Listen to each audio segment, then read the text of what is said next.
नमस्कार, आप देख रहे हैं स्वराज पोस्ट और मैं हूं प्रिया राज आपके साथ। आज हम बात करेंगे बिहार की राजनीति से जुड़ी एक अहम कहानी की, जो भले ही साल 2005 की हो, लेकिन उसकी गूंज आज भी सुनाई देती है। यह कहानी है कांग्रेस के कथित असंवैधानिक कदम, नीतीश कुमार की न्याय यात्रा और उस दौर की जो सियासी उथल पुथल की।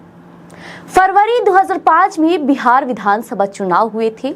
उस चुनाव में जनता ने साफ तौर पर राजद और कांग्रेस को बहुमत से दूर कर दिया था, लेकिन कांग्रेस नेतृत्व वाली केंद्र सरकार ने जो फैसला लिया, उसने पूरे बिहार की राजनीति को हिला कर रख दिया। जनादेश को दरकिनार कर राज्य में राष्ट्रपति शासन लागू कर दिया गया।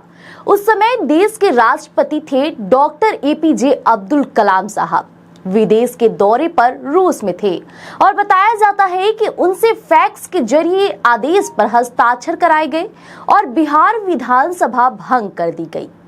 इस फैसले का नतीजा ये हुआ कि जनता द्वारा चुने गए विधायक शपथ तक नहीं ले पाए और विधानसभा टूट गई और ये विधायक भूतपूर्व की बजाय अभूतपूर्व विधायक कहलाए। कांग्रेस और राजद के इस कदम के खिलाफ नीतीश कुमार ने राज्यव्यापी न्याय यात्रा की शुरुआत की। इस यात्रा के जरिए उन्होंने जनता तक यह संदेश पहुंचाया कि उनका जनादेश छीना गया है और अब समय आ गया है कि जनता लोकतंत्र और संविधान के साथ हुई इस नाइंसाफी का जवाब दे। हजारों गांव, कस्बों और शहरों तक नीतीश कुमार पहुंचे। बरसात के मौसम में जब सड़कों और पुलों की भारी कमी थी, तब कई जगहों तक पहुंचने का एकमात्र सहारा नाव हुआ करती थी। उस समय की तस्वीरें गवाही देती है कि किस कठिन परिस्थिति में न्याय यात्रा आगे बढ़ाई गई। जनता ने नीतीश कुमार से अपील को सुना और उसी साल नवंबर 2005 में हुए चुनाव में NDA को भारी बहुमत देकर सत्ता में बैठा दिया।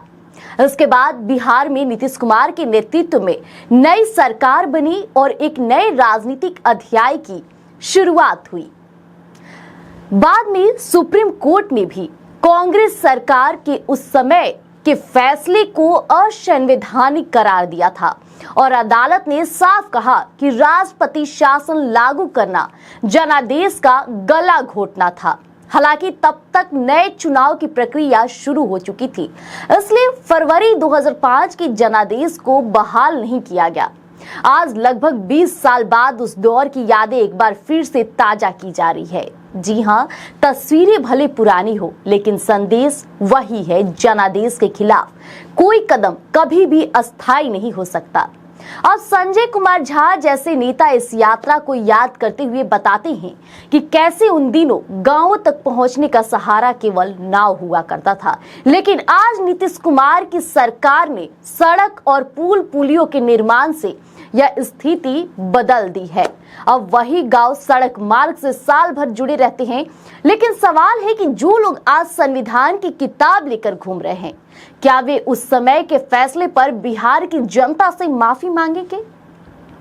क्या वे स्वीकार करेंगे कि 2005 में जो हुआ वह लोकतंत्र और जनादेश के साथ विश्वासघात था? यह सवाल केवल इतिहास का नहीं है, बल्कि आज की राजनीति से भी गहराई से जुड़ा है, क्योंकि लोकतंत्र में जनता का आदेश ही सर्वोपरि होता है और जब जब जनादेश की अवहेलना की गई तो जनता ने अंततः अपना जवाब दिया है। 2005 की न्याय यात्रा ने सिर्फ नीतीश कुमार के राजनीतिक करियर को नई दिशा नहीं दी, बल्कि बिहार की राजनीति में एक निर्णायक बदलाव भी लाया। निराशा से उम्मीद की ओर बदलाव। देखिए, उस समय बिहार में अपराध, अपहरण और भ्रष्टाचार से लोग तंग थे, तो वहीं न्याय यात्रा ने लोगों को एक नए विकल्प की उम्मीद दी कि जंगल राज के बाद अब बिहार बदल सकता है।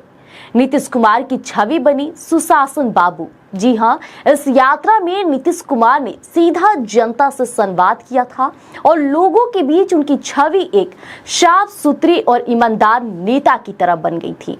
युवाओं और मध्यम वर्ग का तो समर्थन उन्हें खूब मिला था। पढ़े लिखे युवा, व्यापारी और मध्यम वर्ग ने बड़ी संख्या में एनडीए का समर्थन करना शुरू किया और लोग मानने भी लगे कि अगर बदलाव चाहिए तो नीतीश कुमार ही विकल्प है। राजनीतिक माहौल बदला। यात्रा के बाद बिहार की राजनीति में विकास और सुशासन जैसे मुद्दे चर्चा में आ गए।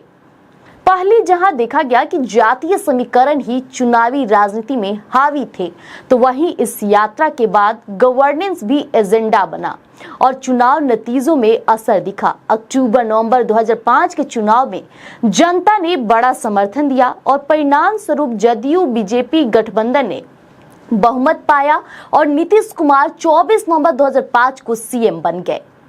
अन्य नेताओं की भी इसमें काफी भूमिका थी। जहां भारतीय जनता पार्टी उस समय बिहार में एनडीए का अहम घटक दल भाजपा थी।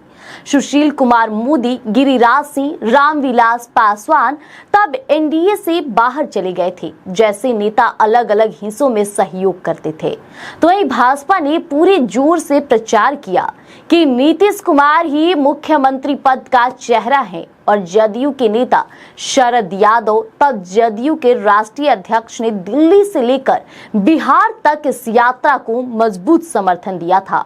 गुलाम रसूल, बलियावी, उपेंद्र कुशवाहा तब नीतीश कुमार के साथ थे और अन्य कई क्षेत्रीय नेता अपने अपने क्षेत्रों में रैलियों से जुड़े और स्थानीय कार्यकर्ता और जनता गांव-गांव में स्थानीय जदयू भाजपा कार्यकर्ताओं ने सभा और जनसंपर्क कार्यक्रम किए। बड़ी संख्या में युवा और साथ ही साथ महिलाएं सभाओं में शामिल हुई। यानी कि सभी ने मिलकर इस यात्रा को सफल बनाया और ये यात्रा आज इसलिए दोहराई जा रही है क्योंकि नीतीश कुमार को लगातार लेकर उनकी छवि को प्रश्न लोग करते हैं कि नीतीश कुमार जहां भी जाते हैं कुछ हरकतें ऐसी कर जाते हैं कि सोशल मीडिया पर तस्वीरें वायरल होती है। लेकिन ये कुछ ऐसी भी तस्वीरें हैं जो नीतीश कुमार को सशक्त मजबूत नेता के तौर पर उभरता दिखाता है और कोई भी इतने सालों तक सीएम कुर्सी पर नहीं बैठ सकता। लेकिन लगातार राजनीति है और राजनीति में कब किसकी छवि को किस तरह से दिखा दिया जाए ये कोई नहीं जानता है। उस दौर की घटनाएं हमें यह सिखाती है कि लोकतंत्र में जनता से बड़ा कोई नहीं हो सकता और संविधान की ताक पर रख कर लिया गया कोई भी फैसला अंततः जनता के सामने टिक नहीं सकता। तो दर्शकों, यह थी 2005 की न्याय यात्रा की कहानी। पुरानी यादें लेकिन आज भी उतनी ही ताजा। अब देखना दिलचस्प होगा कि आने वाले चुनावी मौसम में इस ऐतिहासिक यात्रा और जनादेश की बहस को किस तरह से मौजूदा राजनीति में इस्तेमाल किया जाता है। तब तक के लिए हमारे साथ बने रहिएगा स्वराज पोस्ट पर। अगर आपको ये वीडियो पसंद आया हो तो हमारे YouTube चैनल को सब्सक्राइब कीजिएगा, लाइक कीजिएगा, फेसबुक पर फॉलो और लाइक कीजिएगा। हमारा वेबसाइट भी है, उस पर भी जाकर आप खबरों से अपडेट जुड़े खबर पढ़ सकते हैं। तब तक के लिए धन्यवाद।